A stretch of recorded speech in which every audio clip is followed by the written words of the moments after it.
देखो इसमें दिया है, ऊपर दिए गए प्रश्न में उन परिमेय संख्याओं के दशमलव प्रसारों को लिखिए जो शांत हैं। तो शांत मैंने आपको बोला था, शांत क्या होता है, जिसमें शेषफल 0 आता है वो शांत होते हैं, और जिसमें शेषफल 0 नहीं आता है वो अशांत आवर्ती होते हैं। परिमेय संख्याओं की अगर मैं बात करूं तो दशमलव प्रसार का मतलब ये होगा कि हमें इनको दशमलव में कन्वर्ट करना है। ठीक है, तो वो नंबर कौन कौन से थे, ये सारे नंबर यहाँ पे मैंने लिख दिए, ये सारे शांत आ रहे थे। तो इनको हमें अब दशमलव में बदलना है। तो दशमलव में बदलने का मतलब मुझे प्रॉपर ऐसे भाग करना होगा। तो यहाँ पे मैं इसको ऐसे भाग करूँगा 31 25 इंटू 13। देखो एक तरीका तो ये है इसको सॉल्व करने का कि इसमें भाग कर दो तब हमारा आंसर आएगा। दूसरा तरीका ये होता है कि देखो 13 और बटे में 31 25 के गुणनखंड कर दो। तो इसके अगर मैं अभाज्य गुणनखंड करूँगा 31 25 के, तो देखो 5 बार जाएगा तो यहाँ पे हो जाएगा 5 छक्के 30, फिर 5 दूनी 10 और 5 पंजे 25, 625 हुआ। फिर दोबारा 5 बार जाएगा तो 125 होगा, फिर दोबारा 5 बार जाएगा तो 25 होगा, फिर 5 बार तो 5 और फिर 5 बार तो 1। तो देखो ये आ रहा है 1 2 3 4 5। मतलब मैं इसको ऐसे लिख सकता हूँ 5 गुणा 5 गुणा 5 गुणा 5 गुणा 5। तो 5 मैंने 5 बार लिख दिया। या तो ऐसे लिखो या ऐसे लिखो, एक ही बात है। ठीक है, अब आप देख रहे होंगे कि अगर मुझे बटे में, देखो सबसे अच्छा तरीका होता है इसको सॉल्व करने का कि बटे में अगर मुझे 0 मिले तो 0 मुझे कैसे मिल सकता है। देखो 5 में मैं कौन सी संख्या से गुणा करूं जिससे कि मुझे 0 मिले। तो 5 में अगर मैं 2 से गुणा करता हूं तो 5 गुणा 2 कितना होता है, 10 होता है। ठीक है, तो तब मुझे 0 मिलता है, वो और अच्छा तरीका है इसको सॉल्व करने का। तो देखो 5 कितनी बार आ रहा है, 5 बार आ रहा है। तो 2 भी मुझे कितनी बार चाहिए होगा, 5 बार चाहिए होगा। तो 1 2 3 4 5। अब देखो ऐसे ही 2 का गुणा तो ऐसे ही नहीं कर सकते हैं, तो 2 का गुणा अगर मैंने हर में कर दिया तो अंश में भी करना होगा 5 बार। 1 2 3 4 5। तो उससे क्या होगा, देखो इनको मैं कैंसिल कर सकता हूँ, बाद में वही चीज़ हमें वापस मिलेगी। ठीक है, तो ये चीज़ आपको समझनी है। तो आप देख रहे होंगे अगर मैं इनके पेयर बनाता हूँ तो इसके बदले में 10 लिख सकता हूँ, इन दोनों के बदले में 10 लिख सकता हूँ, इन दोनों के बदले में 10 लिख सकता हूँ, इन दोनों के बदले 10 और इन दोनों के बदले 10। तो अगर मैं अंश में इसको सॉल्व करूँगा तो 13 दूनी 26 और 26 दूनी कितना होता है, इनको ऐसे सॉल्व कर दो 13 दूनी 26, तो यहाँ पर जाएगा 26 इंटू, अब इन दोनों को सॉल्व कर दो तो 2 दूनी 4 इंटू इन दोनों को सॉल्व कर दो तो 2 दूनी 4। और बटे में कितना आएगा, देखो 10 गुणा 10, मतलब 10 कितनी बार गुणा होगा, 5 बार गुणा होगा। तो मैं ऐसे लिख दूंगा 10 को 5 बार गुणा कर दो या एक के आगे 5 जीरो लगा दो, एक ही बात है। 1 2 3 4 5 एक ही बात होती है, आप गुणा करके देख सकते हैं। ठीक है, तो ये आ रहा है। अब इसको सॉल्व करेंगे तो ये हो जाएगा 4 चौको 16, तो मतलब हमें 26 गुणा 16 करना है। तो ठीक है, 6 जगह 36 को 6 हासिल 3, 6 दूनी 12 और 3 15। अब एक का गुणा करेंगे तो यहाँ पे हो जाएगा 6 और 2, तो ये हो रहा है 6 और 6 और 5 11, 11 को 1 2 और 1 3 और 1 4। तो ये हो रहा है हमारे पास, अंश में हमारे पास मिल रहा है 416 और हरम में हमारे पास मिल रहा है एक के आगे 1 2 3 4 5 जीरो। अब देखो एक के आगे 5 जीरो होने का मतलब क्या है, अगर हम इसको सॉल्व करेंगे तो हमारे पास क्या मिलेगा। देखो यहाँ पे दशमलव के आगे 5 नंबर होने चाहिए, क्योंकि 5 जीरो हैं तो यहाँ पे 5 नंबर होने चाहिए। यहाँ पे देखो 2 ही नंबर हैं, तो यहाँ पे अगर मैं 2 जीरो बढ़ाता हूँ तो कोई फ़र्क नहीं पड़ेगा। तो 1 2 3 4 5 नंबर हो गए, मतलब दशमलव मैं यहाँ पे लगा सकता हूँ। तो इसका आंसर हो गया 0.00416। तो ये हमारा आंसर हो गया। देखो इसको सॉल्व करना ज़्यादा आसान है।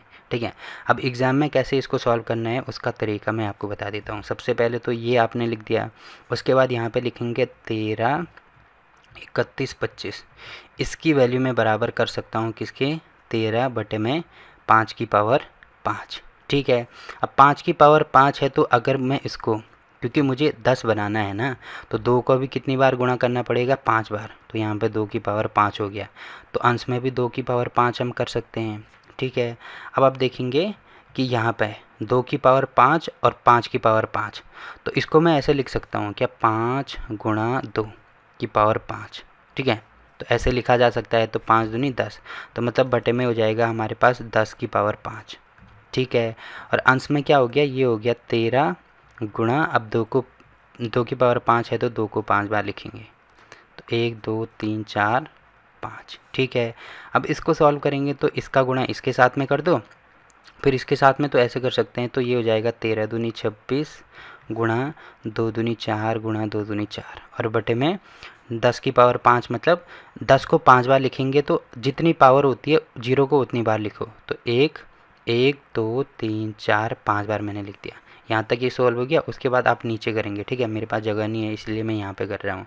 तो बराबर में ये हो जाएगा। इसको सॉल्व करेंगे तो ये कितना आ रहा था, ये आ रहा था लगभग 416 आ रहा था साइड से। अगर नहीं आ रहा तो आप चेक करके देख सकते हैं। तो ये 416 हो गया बटे में 1 2 3 4 5। अब यहाँ से अगर मुझे ये हटाना है तो क्या करेंगे, एक के आगे 1 2 3 4 5 जीरो, तो यहाँ पे मुझे 5 नंबर चाहिए, तो 3 ही नंबर है तो यहाँ पे 2 जीरो अगर मैं एक्स्ट्रा लगा देता हूँ तो हमें 5 नंबर मिल गए। अब दशमलव यहाँ पे आ जाएगा तो ये हो जाएगा 0.12416। तो ये हमारा आंसर हो गया। एग्ज़ाम में आपको ऐसे इसको सॉल्व करना है। ठीक है, तो पहला क्वेश्चन हो गया। दूसरा क्वेश्चन भी वैसे ही करेंगे। तो आप देखेंगे इसको मैं लिख सकता हूँ, इसको तो डायरेक्ट भाग कर दो। भाग करेंगे डायरेक्ट तो कितना होगा, 8 दूनी 16। ठीक है, फिर दशमलव लगाएंगे तो यहाँ पे 0 बढ़ेगा, तो 8 एकम 8, फिर यहाँ पे होगा 2, फिर 1 0, फिर 8 दूनी 16, फिर यहाँ पे होगा 4 1 0। तो ये हो जाएगा हमारा 40, मतलब 8 पंजे 40, तो 2.125 ये आ रहा है। या तो इसको भाग विधि के द्वारा कर सकते हैं, अगर ऐसे नहीं करना है क्योंकि इसमें कोई ऐसे प्रॉपर रीज़न नहीं दे रखा है ना, केवल हमें दशमलव प्रसार में चेंज करना है।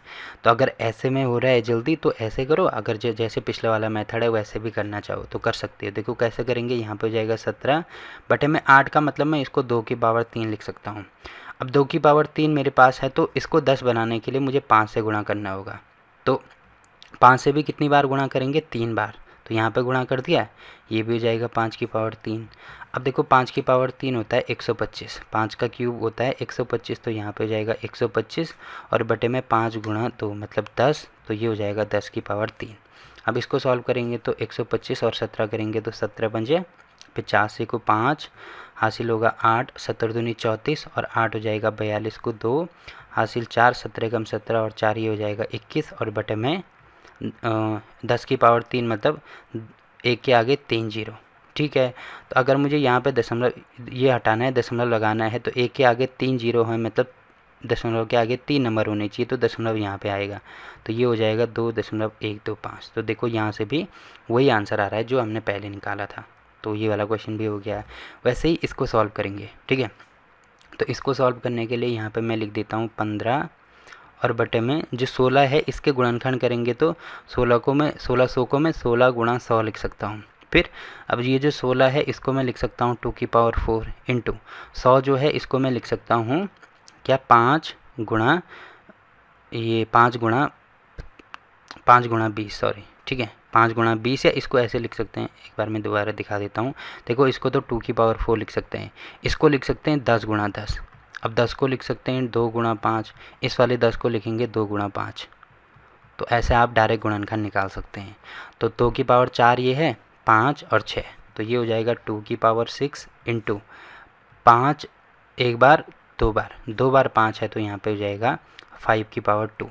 अब देखो मुझे 2 की पावर 6 मिल रही है, जबकि यहाँ पे 5 की पावर 2 है, तो इसका मतलब अगर मैं यहाँ पे 5 की पावर 4 से गुणा कर दूँ तो यहाँ पे भी 4 से गुणा करना होगा। तो अब आप देखेंगे यहाँ पे ये हो जाएगा 15 गुणा 5 की पावर 4 मतलब 5 गुणा 5 गुणा 5 गुणा 5 और बटे में ये हो जाएगा 2 की पावर 6 और 5 की पावर भी 2 ये है और 4 ये है, तो 4 और 2 6, तो ये हो जाएगा 5 की पावर 6। तो देखो दोनों सेम हो गए। अब इसको सॉल्व करेंगे तो आप देखेंगे यहाँ पे हो जाएगा 15 पंजे 75, इन दोनों को गुणा करके, तो यहाँ पे मुझे 75 मिल रहा है, इंटू इन दोनों को गुणा करेंगे तो 5 पंजे 25 और ये टोटल हो रहा है 125, तीनों को गुणा करके। ठीक है, और बटे में हमारे पास हो जाएगा 5 दूनी 10 पावर 6 है, तो यहाँ पर भी 6। अब इसको सॉल्व करेंगे तो ये हो जाएगा 75 गुणा 125, तो 5 पंजे 25 को 5, 5 सत्ता 35, 36 37, 37, फिर 5 दूनी 10, 7 दूनी 14 और 1 15, फिर 1 होगा तो यहाँ पे होगा 5, यहाँ पे होगा 7, फिर 5 7, 5 और 5 10 और 3 13 को 3, 7 और 1 8 और 1 9, तो ये हो रहा है हमारे पास 9375। अब देखो कहीं पे अगर कैलकुलेशन मिस्टेक हो रही है तो आप उसको खुद ही करेक्ट कर सकते हैं, ठीक है।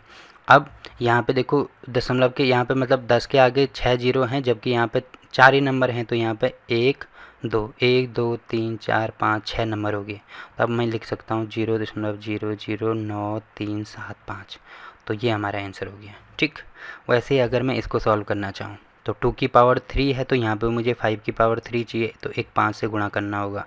तो यहाँ पे कितना हो जाएगा, 5 दिए 15, 5 दूनी 10 और 1 11 बटे में ये हो जाएगा हमारा 10 की पावर 3। अब 10 की पावर 3 मतलब एक के आगे 3 जीरो, तो देखो 3 नंबर हैं, तो इसका मतलब दशमलव यहाँ पे आ जाएगा, तो 0.115 ही हो जाएगा, ठीक। तो देखो ये वाला भी हो गया।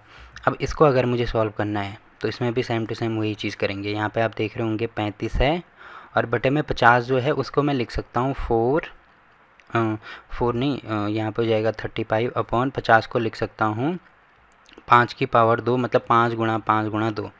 तो यहाँ पे 2 की पावर 1 ही है, तो 1 2 से गुणा करेंगे, तो आप देखेंगे यहाँ पे 35 दूनी 70 ये हो रहा है, और यहाँ पे हो रहा है 5 की पावर 2 इंटू 2 की पावर 2, तो इसको मैं 10 की पावर 2 लिख सकता हूँ। तो यहाँ पे दशमलव यहाँ आ जाएगा, तो 0.70 इसका आंसर है, ठीक है। वैसे ही लास्ट वाला ये वाला अगर हम सॉल्व करेंगे तो ये जो 6/15 है, 6 को मैं देखो अगर मैं इसको काटूंगा तो यहाँ पे 3 से कटेगा, तो यहाँ पे होगा 2, यहाँ पे होगा 5, तो 2/5 ही होगा। इसको 2 से गुणा कर दो, इसको भी 2 से गुणा कर दो, तो ये हो जाएगा 4/10, तो 4/10 मतलब 0.4, ठीक। तो ये वाला भी हमने आंसर निकाल दिया। तो आई होप कि ये चीज़ भी आपकी समझ में आई होगी। अब देखो इसमें भी अगर आपको कहीं पे भी कोई डाउट रहता है तो आप कमेंट करके पूछ सकते हैं, ठीक है। तो फिलहाल के लिए इस वीडियो में इतना ही। वीडियो अच्छा लगा तो वीडियो को लाइक कीजिए, शेयर कीजिए अपने दोस्तों के साथ और चैनल को सब्सक्राइब करना ना भूलें। तो मिलते हैं आपसे एक और नई वीडियो में, तब तक के लिए बाय बाय।